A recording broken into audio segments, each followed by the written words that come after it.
Welcome back to the Go to Go podcast, man. Episode 81, NFL free agency. Heating up big time, man. We're recording March 12th. A lot of moves going down around the league. We're going to cover, obviously, some of the big names in free agency. A couple of trades going on today as well. We're just going to break it down and talk about, obviously, your Eagles, my Browns, Dolphins, some of their lack of moves as well, along with what the splashes they made in free agency. I'm going to start it off, man. Tony Pollard going to the Titans. That means, Derrick Henry obviously signing with the Ravens today as well. So they go from, King Henry to Tony Pollard, who's obviously serviceable back. But, I mean, I guess we could touch on Henry too. What are your thoughts on, those moves, both teams? I think realistically the big one here is obviously, Derrick Henry to the Ravens. Tony Pollard to the Titans. I mean, it's okay. The main thing is now, like, what is Dallas going to do at running back? Where do they pivot? Like you mentioned, Tony Pollard, serviceable running back. He was kind of a down year last year when he got the chance to step up. But the Titans still have Tajay Spears, rookie last year, so you'll probably see more of a 1-2 punch, kind of like it was when Tony Pollard had most of his success in Dallas when he was with Zeke. But I think like you mentioned, Derrick Henry to the Ravens. As a Browns fan, you get to see that backfield twice a year, so you can give your thoughts on that. But I just think at this point in Lamar's career, you just want to get as many weapons around him as possible, and everyone's talking about that read option. That backfield is going to be dangerous if Derrick Henry can stay healthy because, he's getting a little older, up there in age. How do running backs, last at once they get around that 28, 29, 30-year-old age? You kind of see a drop-off. But if Derrick Henry still has a little juice left in him, if he's anywhere near what we've seen Derrick Henry be capable of, I think that rushing attack can be really, really dangerous out there in Baltimore. Yeah, I mean, you mentioned it's already hard enough watching the Ravens trying to, break down a pocket, get LJ down to the ground. So adding another weapon and what a great threat that Derrick Henry's been in his career. I do think, I don't want to use the word overrated, but, he overshadowed Nick Chubb, man, for a lot of years. Obviously, his workload a little bit different than Chubb's. Derrick Henry probably having his, worst year last year, still averaging over 4 yards a carry. I think it was like 4.1, something like that. There's talks, does he retire? Does he stay in Tennessee? They go the Tony Pollard direction. That frees it up. Derrick Henry obviously going to the Ravens, probably wants to compete for a championship. The Titans were competitors early on in his career when, the Tannehill days, they were winning the AFC South. They had chances. Now getting to play, with a legitimate two-time MVP caliber quarterback in LJ. That Ravens defense, they did lose, a key piece we'll talk about, but that Ravens team is scary. The whole AFC North at this point really stacked. Pittsburgh made some moves. The Bengals obviously going to be dangerous with Joe Burrow coming back from that hand injury. It's going to be interesting to see. The question is, they had Gus Edwards, who was doing a good job. AFC Championship game, I think he got, 6 carries? I don't know if they're going to be doing the same with Derrick Henry in the backfield. At least I hope not, to help take that pressure off Lamar and company. But keeping it on the AFC North, man, Browns made a splash. They get Jerry Jeudy for a 5th and a 6th-round pick, man. I personally love this trade. Obviously, you got Amari Cooper, the number 1 wide receiver, and then you had Elijah Moore in the slot, who had shown flashes, possibly being, a really good slot receiver in Cleveland. Obviously, the quarterback situation didn't help throughout the season. But now you get finally a true number 2 to pair with Amari Cooper on the other side. Jerry Jeudy, we know, has all the talent in the world, came into the league, hot last year. The quarterback issues of Russ and what's going on in Denver takes a toll towards Jerry Jeudy. His, locker room, his character starts getting questioned. Does he want to play? Stuff like that. But I really like you pairing with Amari Cooper on the outside. You still got Njoku coming off his best season, hoping to get Chubb back to some extent of what he used to be.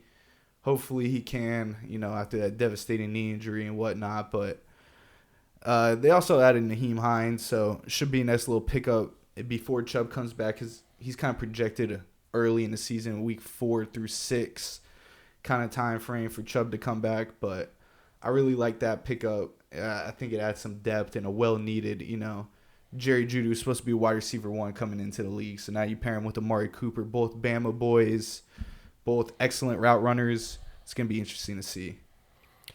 Yeah, I mean, the Browns, you obviously have more information and different opinions because you're a fan of the team. To me, it really just comes down to the quarterback play, and can Deshaun Watson be healthy and produce? Because we saw down the stretch when Joe Flacco was playing, and he was playing at a really good level, he led this team to the playoffs. But ultimately, when it comes to the playoffs and you got to win that one game, you saw in the matchup against the Texans where it looks like C.J. Stroud, they found their guy.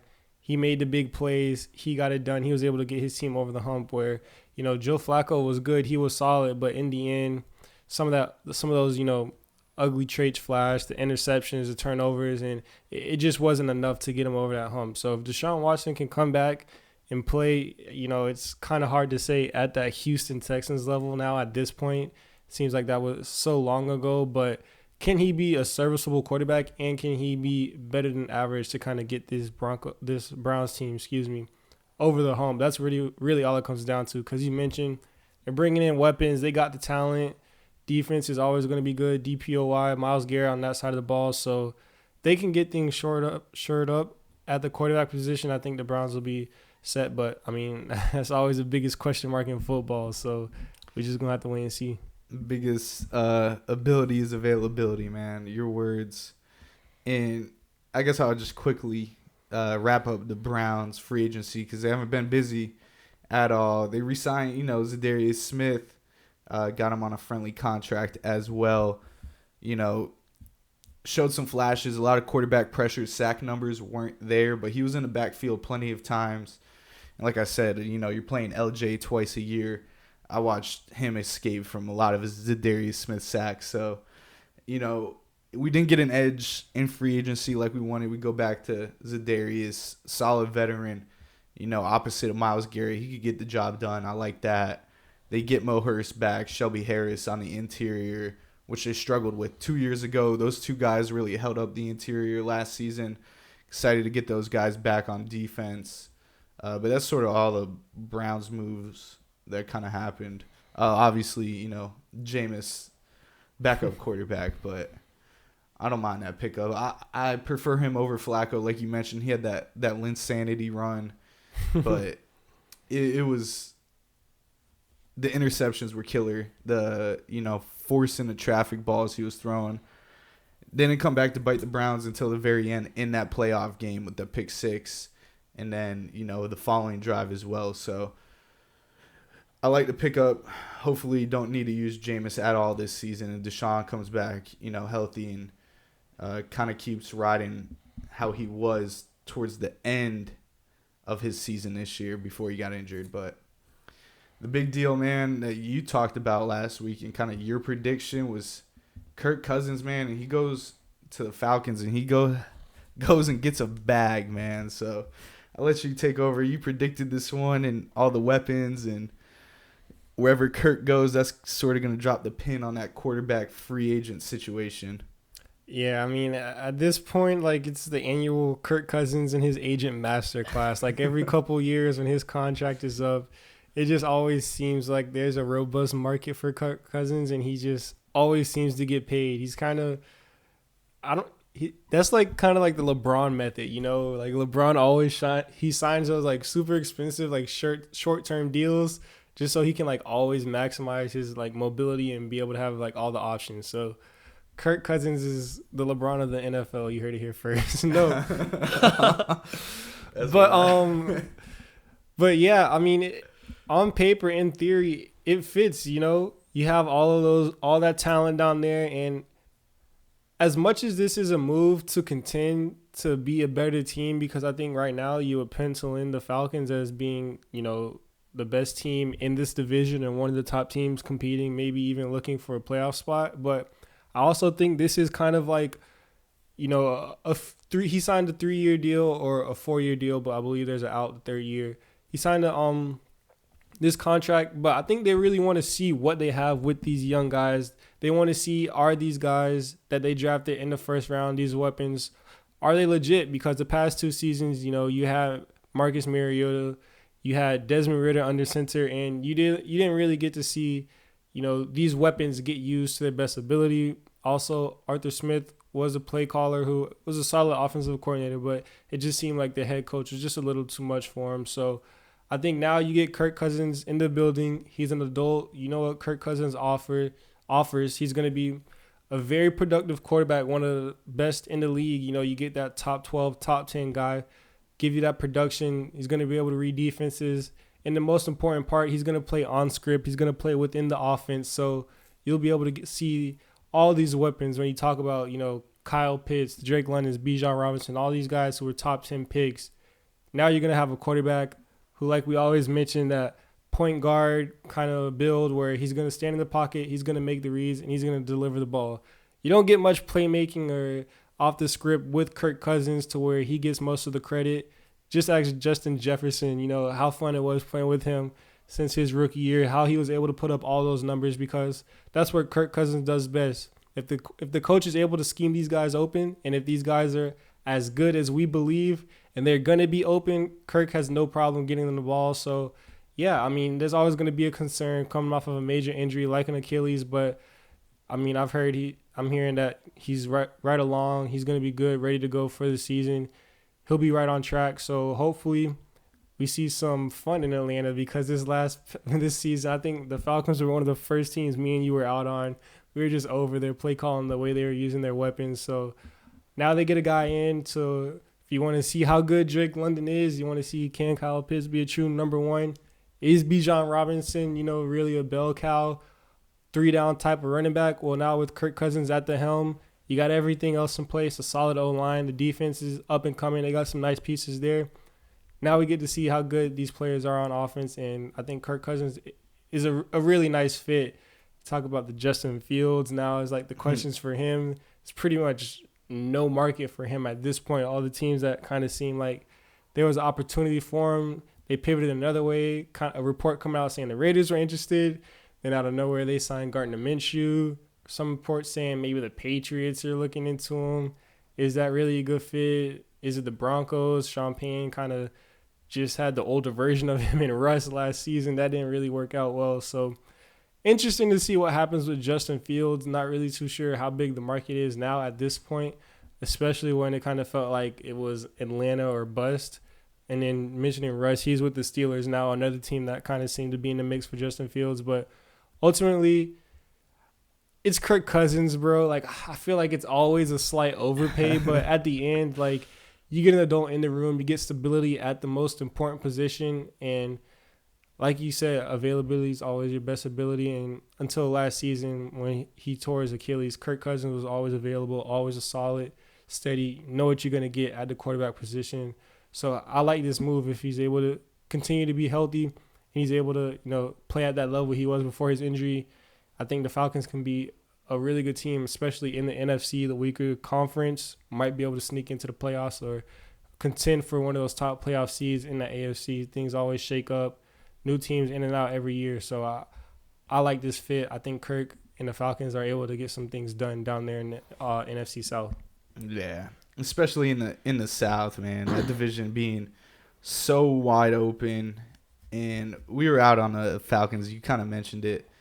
I mean, it was hard watch because they had talent. They could compete, and I mean they were competing for the NFC South at couple weeks before the season ended for that number 1 seed and heading to the playoffs. Yeah, it felt like it was right there. They just couldn't get it. Couldn't get one dub they needed, and I like the fit too. You finally are able to see what you have in those weapons. It should be interesting in Atlanta, in a division that's so, in limbo, with the Bucks being the team that won the South. They do re-sign Baker Mayfield as well. Bring him back. That was sort of the question. Baker Mayfield in free agency as well. Justin Fields, does that open the door up for the Vikings to bring in Fields? And what's Justin Jefferson going to say about, what if they bring in Justin Fields? Does he want to play with Justin Fields? Because Jefferson did say he wants to play with the quarterback who is capable. He doesn't want to play with, a young guy, frustrating weeks, not being able to get the ball and, showcase his talent and stuff like that. But it's going to be interesting for that Fields market. You mentioned Russ. We might as well touch on him. And, I mean, the memes have been going around, the Kenny Pickett-Russ battle for the mid-offs, and Mike Tomlin finally, staying 9-7-1 and punching a ticket to the playoffs, or will Russ lead them to, Mike Tomlin's first losing season? It should be an upgrade over there in Pittsburgh, given that Kenny Pickett was their quarterback last year. Does it elevate them to a Super Bowl team? It depends if Russ could turn that clock back a little. I know we've been saying it. Had a productive end to the second half of the season last year. Shown a couple flashes of games of the old version of Russ, but it's really not there. Pair him up with Mike Tomlin, different system. Once again, past couple of years, he's been switching systems like it's nothing. So maybe he gets the groove down in this one. We'll see, but ultimately, you kind of know what the Steelers are. It's T.J. Watt ran, and if T.J. Watt isn't on the field, you saw last year, the Steelers really struggle. I do think it's an upgrade from Mason Rudolph, Kenny Pickett. I do think he's a step ahead of these guys, even in skill-wise and obviously game manager ability, being he's been in the league so long. I do think it's a positive move. You get him on basically a free deal, $2 million one-year contract. If you're taking a quarterback you need for 1 year, I see nothing wrong with it. Other teams paying him, being the Denver Broncos. So I think that was a good deal for the Steelers to get done. And, maybe if Kenny Pickett can learn a thing or two, maybe help him down the road in the future. But regardless, I still don't think Kenny Pickett's the guy. I know more Steelers fans maybe finally buying into it. We'll see, but I just don't think he truly is that dude in the league. So, yeah, I think this Russ signing for the Steelers is, the classic 2 steps forward, 1 step back move. Like, they bring in Russ on a cheap deal, like you mentioned, and he is better than Kenny Pickett. I think you'll definitely see that. But in the end, how much better does this really make the Pittsburgh Steelers, especially in that division? Like you mentioned. We touched on the Ravens already, touched on your Browns, and then the Bengals, we all know. You mentioned if Burrow's back and healthy, that team's always dangerous. So, I think it will be a good fit. I think Russ comes in. I think a big thing to know also is Arthur Smith. He's the offensive coordinator now, and the last time we saw him as an OC, he had success with Ryan Tannehill, who was an older quarterback, kind of like Russ, who had some mobility. So, maybe we see that. They lean a lot on the run game more. You got Najee Harris and Jalen Warren. So maybe you take some stuff off of Russ's plate and don't ask him to do as much because, like you mentioned, Tannehill did have a couple really good seasons down there in Tennessee where I think were in the AFC Championship game, had a couple deep playoff runs at one play point. Away from, I think it was maybe the divisional when they played the Ravens. Yeah. So they've had some deep playoff runs, a couple playoff success with Arthur Smith at the helms, and it'll be under Mike Tomlin, so I don't think you have to worry about what was going on in Atlanta last year with Arthur Smith as the head guy running stuff. Tomlin's not going for none of that, so I think we get to see Arthur Smith in a better light. Now, how much better, that's yet to be seen, but if you look at previous success he's had as an offensive coordinator with similar guys at the quarterback position, there's some positive things there, but ultimately, like I mentioned, I just don't know how much better this makes the Steelers. I think it makes them maybe a win or two better, but ultimately, I don't know if it's going to be enough in the AFC to get them over that hump. Yeah, I forgot to say, man, they're going to have Kirk in Atlanta. He's going to throw that 4PF chain on like he did after the Minnesota games when he had all them Cuban links on, but might see him out there in Magic City. That's not Kirk. But they said the Colts are going to go crazy out there. when his wife goes to buy his wardrobe. Quickly, we're gonna keep it on the Steelers. Might as well. They do trade, no touchdown Deontay Johnson to the Panthers for Dante Jackson, and the Steelers did need another serviceable corner on the other side of Joey Porter. Dante Jackson serves as that. We'll see. He's a decent corner. Deontay going over to Carolina, adding a much-needed weapon for Bryce Young. I mean, that was one of the problems last year. I mean, Adam Thielen at 30-something, he was their true number one wide receiver. Bryce Young struggled. They also did sign a guard as well. They had some depth to the O-line. Robert Hunt, I believe. Robert Hunt, yeah, from the Dolphins. Yeah, he got paid. Yeah, I think Robert Hunt, 5-year, $100 million, 63 guaranteed for an interior lineman. That's a bag. So the Panthers, made it a focal point to go out and get Bryce Young some help.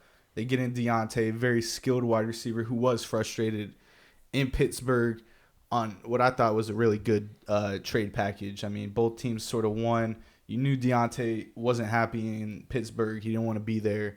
They get rid of him. They get, an okay return. But I think the Panthers won that deal. I'm not sure if you got any comments on that trade, but yeah, I think this trade kind of addresses both needs for both teams, like you mentioned. I mean, the Steelers kind of had a wide receiver in 1A, 1B with Deontay, and then you had George Pickens there as well. Now you get to see George Pickens finally step up, be that true number one receiver, which I think we both agree he's capable of doing. So you don't hate it on the Steelers side. You trade in Deontay, who was a good receiver, but you still have that number one receiver there with George Pickens. And then on the Carolina side, Deontay Johnson is leaps and bounds better than what they had in receiving options last year. I mean, between Adam Thielen not creating separation and Jonathan Mingo, creating incompletions and not catching the ball, it was pretty rough. It seemed like Hayden Hurst was the most reliable target there down there in Carolina. But ultimately, I think this is the beginning of, I don't want to say a long process, but of a process of trying to see what you have in Bryce Young and seeing if Bryce Young can be that guy, because this past rookie season, I just think it was completely unfair. I don't know if there's any quarterback that could have gone in the way he did not even Mahomes in that organization with what was going on and have immediate success. So slowly trying to build up that offensive line. Bryce Young, smaller, slighter quarterback. You want to make sure he's upright in the pocket, and then you want to make sure he can throw to guys that know how to get open. And Deontay Johnson's one of the better space creators, route runners in the league when it comes to things like that in the slot outside. So I think a dynamic threat who definitely brings some help, brings some juice to a Carolina offense that was very, very stagnant last season. So I'm not mad at it for the Panthers trying to go out and do as much as they can and help Bryce Young and their young quarterback. I mean, they invested a bunch in Bryce Young, so it's only right that they keep trying to invest and keep trying to, maximize their rewards on that quarterback. Yeah, keeping it on the Steelers, division rival, former Baltimore Raven and probably the biggest name in the linebacker crew in free agency, Patrick Queen, 3-year, $41 million to the Steelers, and he's going from playing with Lamar Jackson in practice to now having to chase LJ around the field. But Queen being a big speed guy at linebacker, he was projected to be a much higher talent in the league. Sort of struggled early on in his career. He's kind of bounced back, been a good linebacker at his position. You know what you're going to get out of him. High motor, maybe a couple missed tackles, but fast guy. He can get around sideline to sideline. The Steelers add that to their depth, and then you obviously still got Watt, Alex Highsmith. Now you add a middle linebacker into the equation for the Steelers. I think that's a solid pickup, for a defensive-oriented team. So, yeah, I totally agree. Mike Tomlin, those guys, they want a defense. So a nice depth pickup, sideline to sideline. I think he fits perfectly in that defense. What they want from their guys. Yeah, no doubt. Obviously, one of the big ones with your Philadelphia Eagles, I think it was yesterday. Saquon Barkley, man, another divisional rival, switch up. He goes from the Giants over there to the Lincoln, the Philadelphia Eagles, 3-year, $37 million. And you mentioned, how he doesn't really like to pay his running backs, but did see a little meme. It was the Eagles going from Sanders, Swift to Saquon, and it was Charizard. It was Charmander to whatever evolution of running backs, man, from Sanders to Swift. And obviously Sanders having his best season in Philly, and then Swift sort of having that breakout year as well. And now you go to Saquon Barkley, and you're trying to help, Jalen Hurts down year. Hopefully, a switch up in the play calling. And then you get Saquon Barkley, who was, a top back in this league. I think it only helps that Eagles offense. Obviously, this is your team. You could touch on them, but I think it adds depth, another weapon to this team. Know they need help on that back end of the defense, but I think that's a big step, especially, after Swift's gone and he's in Chicago as well. So big pickup for the Eagles. Yeah, I like it. I mean, I know I was joking. Eagles don't pay the running backs. Like they just kind of throw whoever is in there. But the past couple seasons, them going in on Swift was more of a kind of like buy low, sell high. Coming off of, we saw he had the talent in Detroit, coming off of a couple injuries. But I mean, Saquon Barkley, when he's on the field, he's a dynamic athlete, really good runner, kind of a do-it-all running back. We've seen him basically carry the Giants franchise at times. 2 seasons ago when they made that little playoff run, it was Daniel Jones getting all of the credit, but you could tell that team was running through Saquon Barkley. He was the heart and soul of that team. Pennsylvania kid, went to Penn State from the area, so some familiarity there. I like it, though. You mentioned getting Jalen Hurts as much help as possible, kind of similar to the Bryce Young situation where at this point with Jalen Hurts, he's paid, he's proven what he can do. So you just want to make it as easy as possible for him. And then Kellen Moore coming over, being the play caller. We saw him have success with, Tony Pollard and Zeke over there in Dallas. They were able to have a really solid running game. So I think we do see a lot more running of the ball using Jalen Hurts' legs a little bit more, and then just feeding Saquon Barkley, because when he's fully healthy, he's on that talent level of the Nick Chubbs, of the Christian McCaffreys, of those guys that can, be dynamic playmakers, carry the ball. And I think it just adds another explosive element to this offense that already has, 2 elite outside playmakers, a really good tight end as Saquon Barkley behind that Eagles offensive line. And he's going to be, running through holes he's never even seen before in his life. So I'm excited. I like to pick up, makes the offense fun, makes it more explosive, kind of a, homecoming. I believe when Saquon was coming out in the draft, the Eagles did a lot of homework on him, but it was just unrealistic for them going up to number 2 and drafting him at the time. But clearly they like him. Eagles love drafting, the Penn State guys. So I think it was kind of a fitting moment. Unfortunate that the Giants, losing him to a division rival.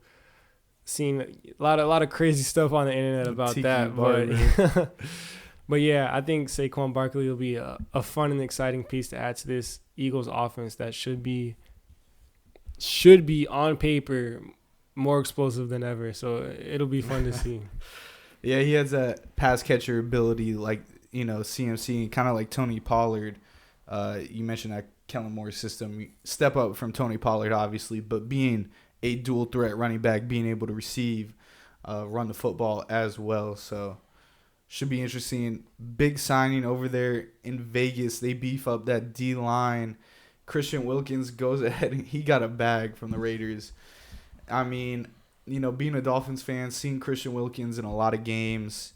Obviously, we got him late, I think in the first round, or maybe early. I think it was late in the first round. Yeah, he was a first rounder. And there was a lot of questions. A lot of people, were blaming Chris Greer on this pickup. And Christian Wilkins ended up being a home run pick. I think it was like 20-something he got picked up at. Or maybe 19, late, whatever it was. It was a home run pick. I mean, Christian Wilkins was a monster in the interior line in that 3-4 system at the D end. Lining up, being a force on the interior pass rush and run stuffing, taking 2 defenders with him. So shout out to Christian Wilkins. His time in Miami, there was a lot of, D tackles on the market coming in, and then the Chris Jones signing kind of cleared it. Wilkins then gets paid. Pair him up with Max Crosby. You mentioned the Minshew signing. Can the Raiders compete? Josh Jacobs is gone in Green Bay. We'll talk about that. But, you pair Max Crosby with Christian Wilkins. You got pressure from the outside. Interior helps that run defense a lot, too.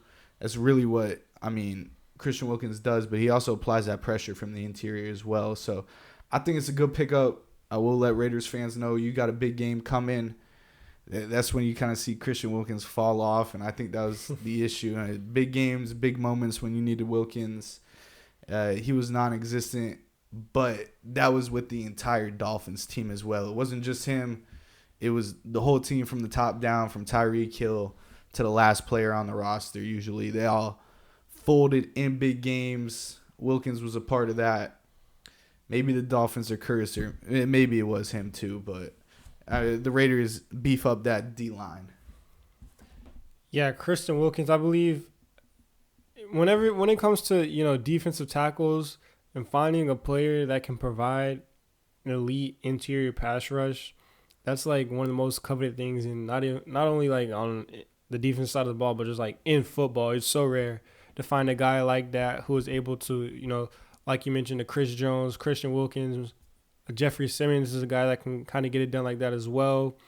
When you find these players, Jalen Carter showed flashes last season. When you find these players that are able to, create pressure or constant pressure from the interior, what's the closest way from point A to point B from the D-line to the quarterback is a straight line. They're right there on that front line.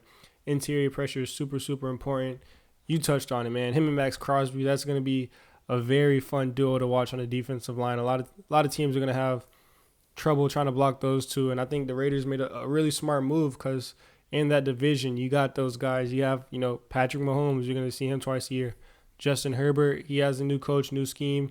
He has all the talent. We can talk about how good he is, but talent-wise, he's one of the best quarterbacks, and then we'll see what the Broncos do, but they have Sean Payton, and he's proven no matter who he has at the helm at quarterback, they're going to be serviceable. So you're going to be playing a lot of good quarterbacks in that division. In the AFC, we always talk about that gauntlet of quarterbacks. So getting pressure from the outside with Max Crosby, who's a beast, and then now adding Christian Wilkins on the interior, who can also get after the quarterback. You mentioned help stop the run.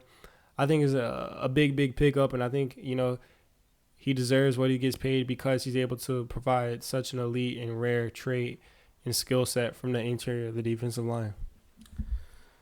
Keeping it on the D tackles, Chris Jones re-signs $95 million guaranteed, highest paid guaranteed contract when it comes to D tackles. I think this is a no-brainer for the Kansas City Chiefs. He was holding out for that contract early on in the season, and then you didn't get the deal done. You kind of let him hit that free agency period, but then you go ahead. He resigns. You bring him back, going for that three-peat.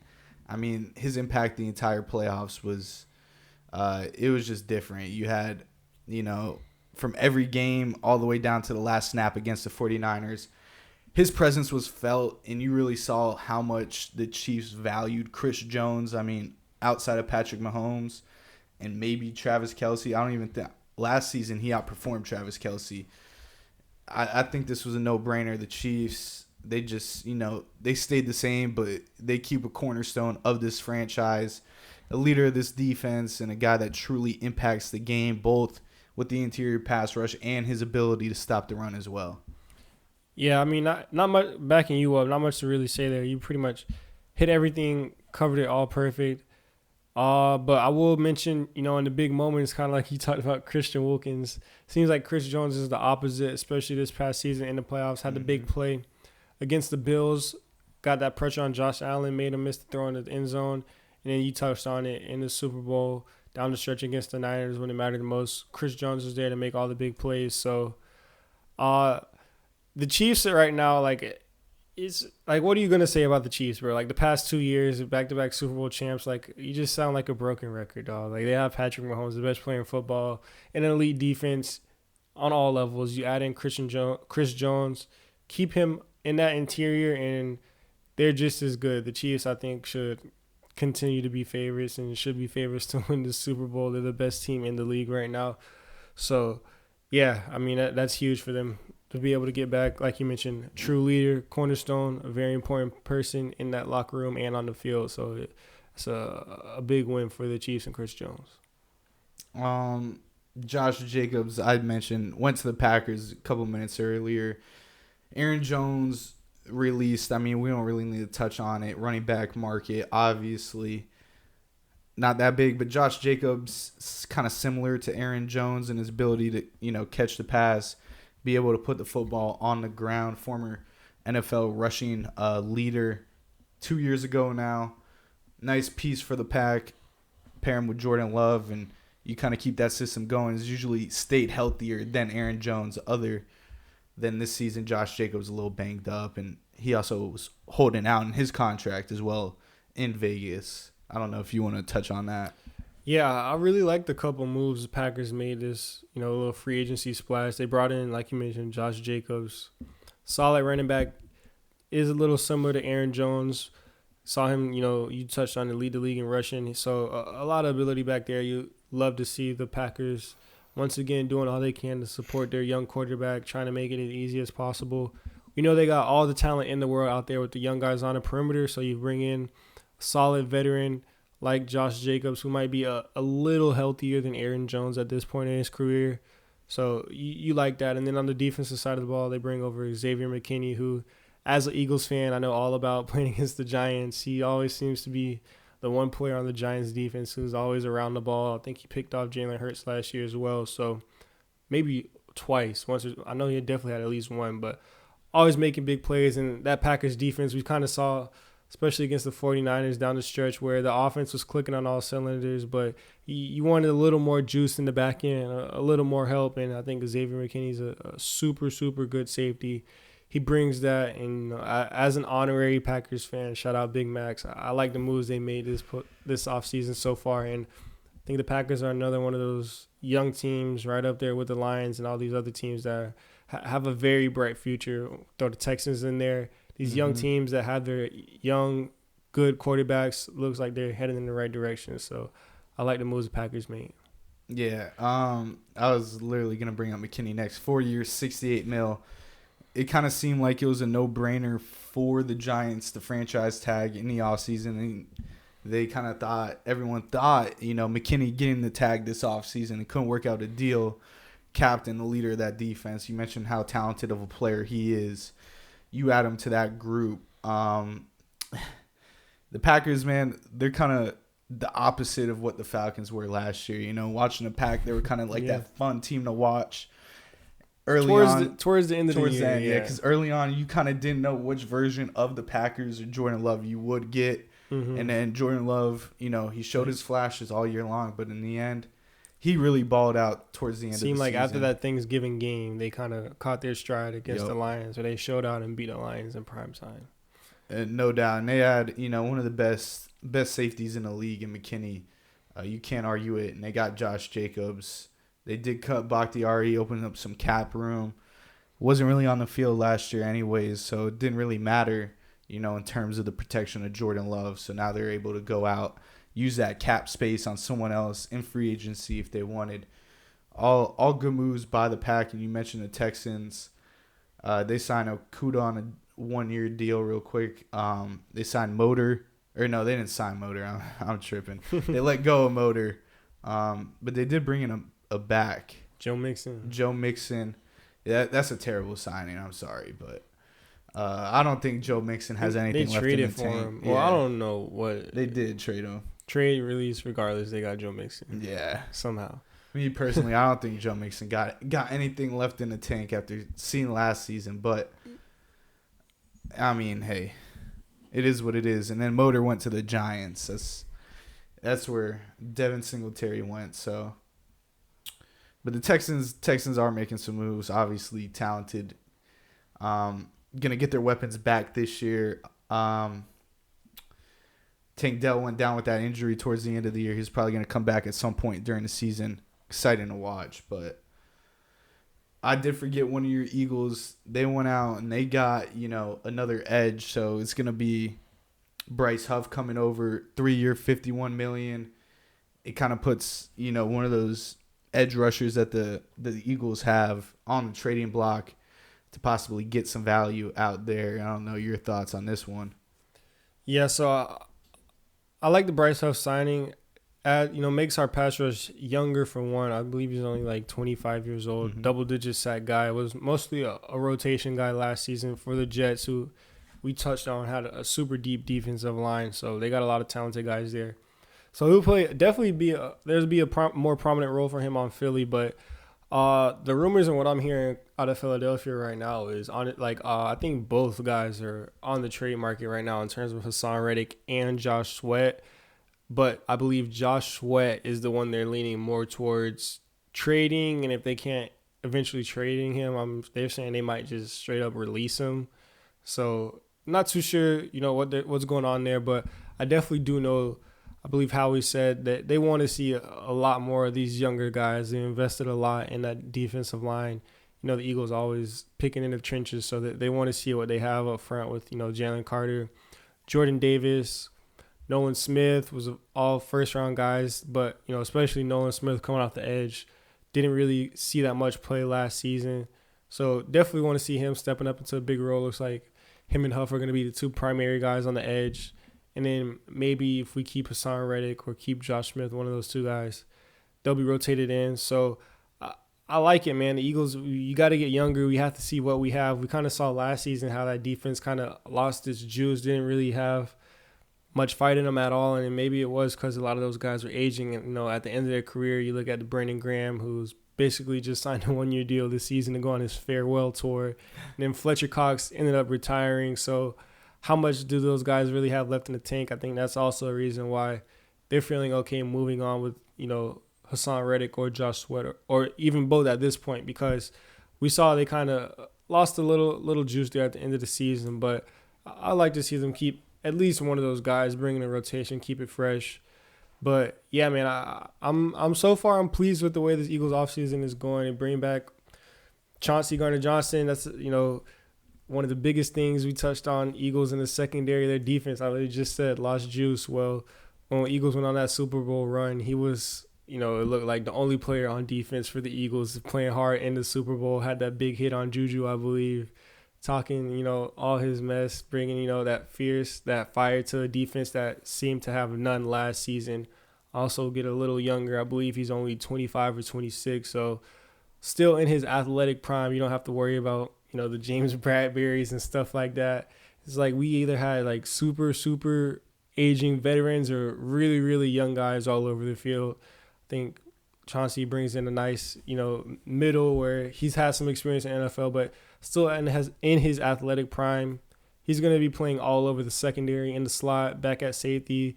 Played a lot of nickel for the Eagles when you had guys like Avonte Maddox go down. So I think that's a huge, huge signing, a big pickup. And then locking down Landon Dickerson, one of the best guards, interior offensive linemen in football.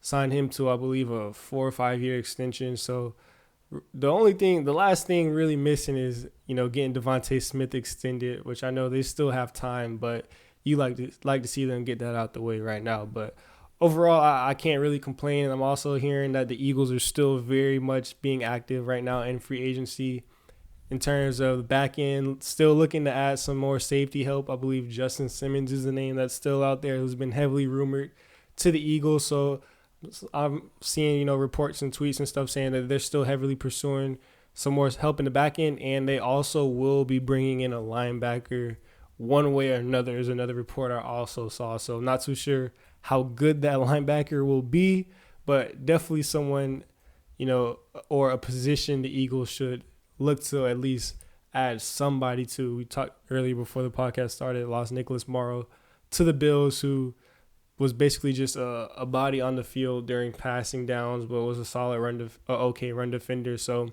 add some more linebacker depth. I think we'll see a linebacker or two sign before, the draft or within the next couple of days. And don't be surprised if they make a couple more moves or one more move in the back end. But so far, I can't really complain. starting off with, bringing in the new coordinators, getting the new scheme going. I was okay with bringing Sirianni back, but it had to be under, some very certain circumstances. Stipulations. Yeah. And so far, so good. I think these stipulations meet it. We got 2 proven coordinators that have had success in the NFL. And then so far in free agency, we're bringing in some guys in key positions, getting younger, getting more athletic in those really key positions, and especially on the defensive side of the ball where you saw the Eagles struggle a little bit. So, I mean, so far so good. Now they just got to nail the draft, and I'm pleased with the Eagles offseason as we speak. So, not too upset there. Yeah, CJ Chauncey Gardner.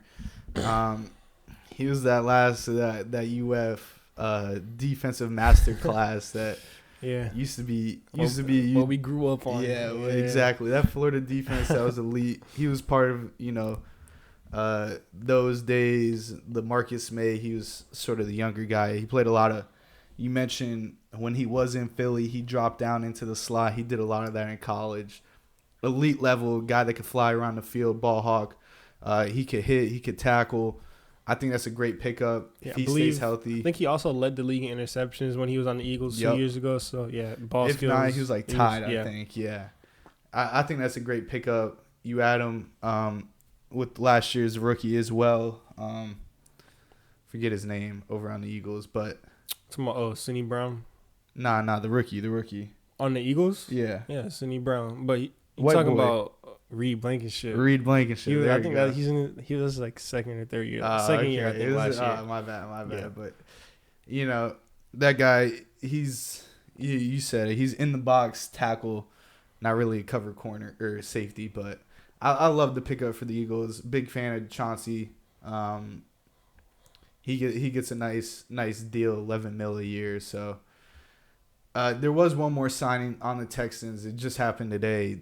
Danielle Hunter, 2-year, $48 million guaranteed. I think the contract was only 49. So 48 of that 49 guaranteed. They get a proven edge. And I mean, their defense when it came to pass rushing the quarterback wasn't bad. And you had a veteran in Danielle Hunter who was a proven superstar. He's starting to get, towards the upper end of his age, but I think that's a good deal. You get 2 years out of him. You add some help to this defense, and D'Amico Ryans, who's a defensive-minded head coach. I think that's a real solid pickup, man. So I don't know if you have anything on that, but I kind of touched on it earlier. The Texans are one of those, fun, young, up-and-coming teams that have a bright future.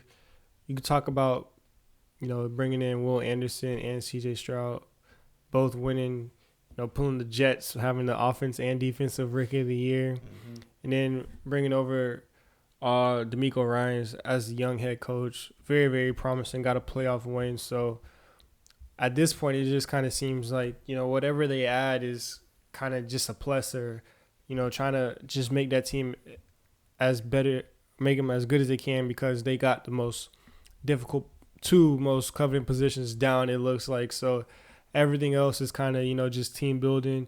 Adding Danielle Hunter, I think he'll bring some juice if he can stay healthy.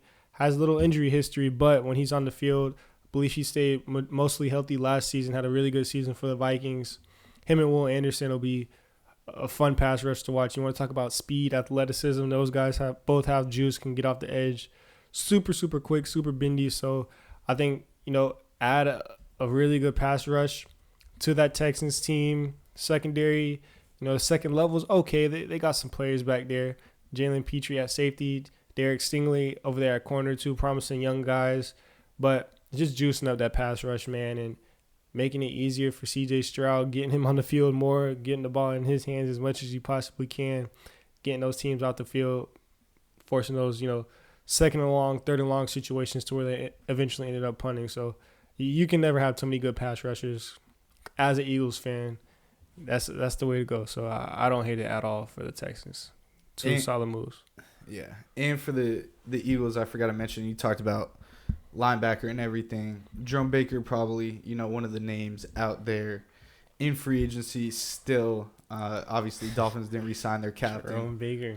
The playmaker. But, having his worst year last season. Seeing flashes of Jerome Baker. He was in that Dolphins uniform for a long time.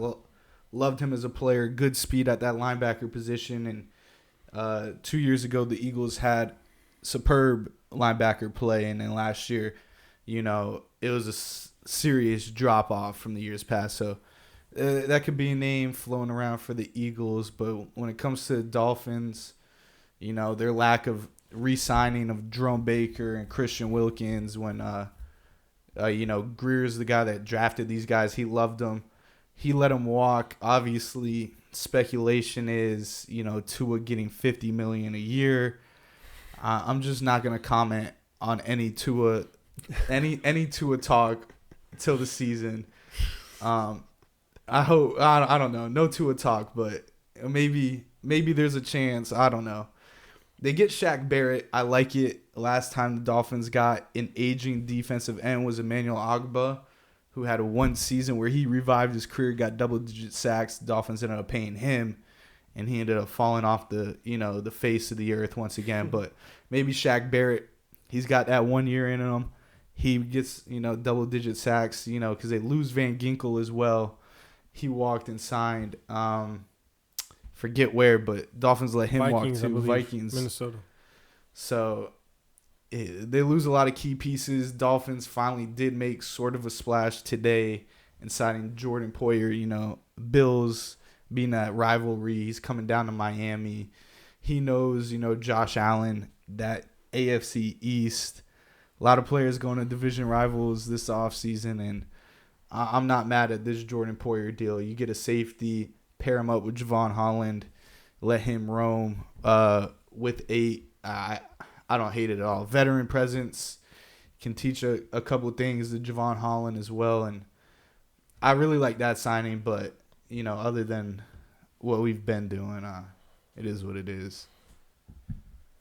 Yeah, you pretty much covered everything there is for the Dolphins. And the big thing there, I would say, is just talked about they were a super competitive team last season. If everything went right, they were able to stay healthy.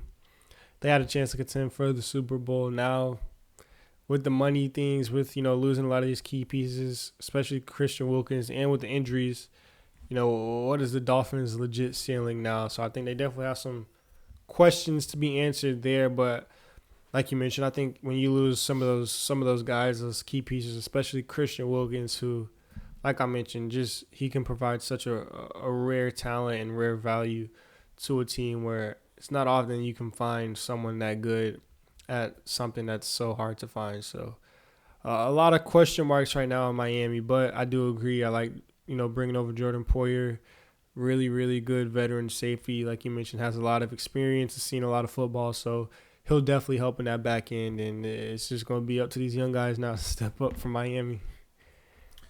Yeah, they also re-signed Nick Needham coming off injury. Good serviceable nickel corner that's played for the Fins for a while. But I believe the last big move I kind of skipped over was that Brian Burns trade out of Carolina. We mentioned getting Bryce Young some help, but they move off, their elite pass rusher and Brian Burns, who last season, he was a name swirling around the deadline, and the Panthers didn't give him up. And now the Giants, they get him for a second and a fifth rounder, when last year I believe they were throwing around first rounders. Yeah, I think it was the Rams who had multiple firsts and a second or something on the table. Yeah, so they get Deontay. That's a good move, but now you move off Burns. You don't get too much value out of him. The Giants, I believe they extended him as well. I just, in Carolina, I think right now that franchise is in shambles. You mentioned a long time, rebuilding, maybe not. It's tough, but, big move, for that Giants and that D-line.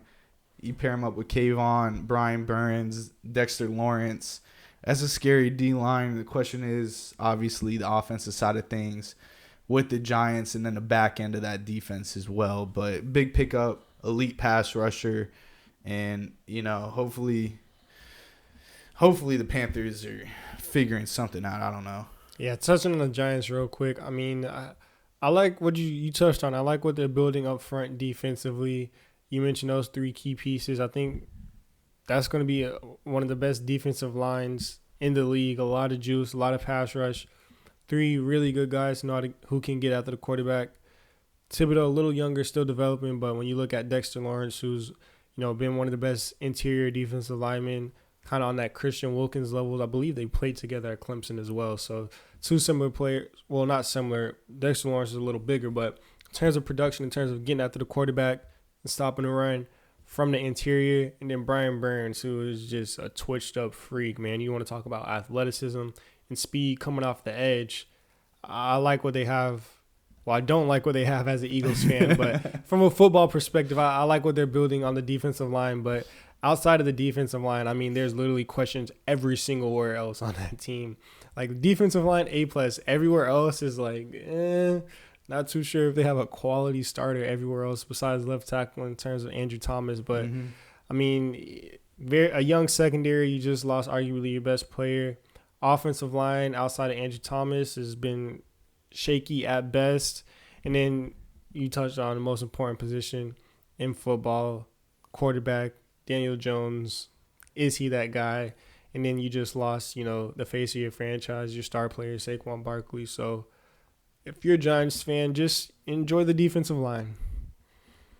Yeah, and maybe the draft. I've been hearing rumors saying that the Giants might be a team to look for a quarterback. So maybe your QB of the future is on the way in about a month. But right now, you have a really good defensive line, New York. That's about it. I was talking to a Giants fan today. They mentioned wide receiver, so I was like, I think they go quarterback, but we'll see. Jordan Brooks also did sign a 3-year, $30 million with the Dolphins, kind of replace Jerome Baker. Saw decent pickup, nothing crazy, but they got a serviceable player in Brooks that's, got talent, got experience in the league as well. Any other signings you want to talk about? Anything? I think we pretty much covered all the big things, important things. We wanted to touch on our teams and stuff like that. So yeah, in terms of big splashes, big moves, covered a lot of stuff. But this was one of the most busy free agencies, busiest, interesting free agencies that I can remember. So yeah, I was like, bro, last year was not this lit, bro. Yeah, there's a bunch of names and a bunch of stuff. We just, you can talk about, but what is it like? Gesicki to the Bengals. Exactly. There's a bunch of moves happening. Him how to gritty. Yeah. T. Higgins did say he wants out of Cincinnati and requested a trade. But I doubt that happens. Yeah, so do I. But he did say that. The one thing I will mention really quick: the Commanders. They had, I think, the most cap space available. They made a lot of solid moves. No really big splash. No really major free agent signing, but they made a lot of solid moves. Offensive line, couple defensive linemen, Jeremy Chin, backup quarterback. Yeah, so they plugged a couple holes in free agency, and then they have a top pick. So if new management does things properly, I think the Commanders could be looking on the up and up. I definitely think they'll be better than what they were last season. No doubt. Do want to shout out UCF legend Gabe Davis returning to Florida to the Jags to go play with T-Law. Hopefully add a little piece. Always got to show love to Gabe Davis. So I kind of wanted him on the Browns, but the Browns got Judy, so I'm not mad at it. South Florida boy, another Deerfield. Florida legend. Yeah, Deerfield legend. Although I did see him get locked up, but they still won, bro. They still won, okay? Talking about Deerfield high school game. But needless to say, man, that's going to wrap up Goal to Go, episode 81, man. Goal to Go pod on TikTok. Like, comment, share. Goal to Go YouTube, Apple, Spotify, streams, all that. And until next week, man, we'll be back with another episode. Peace.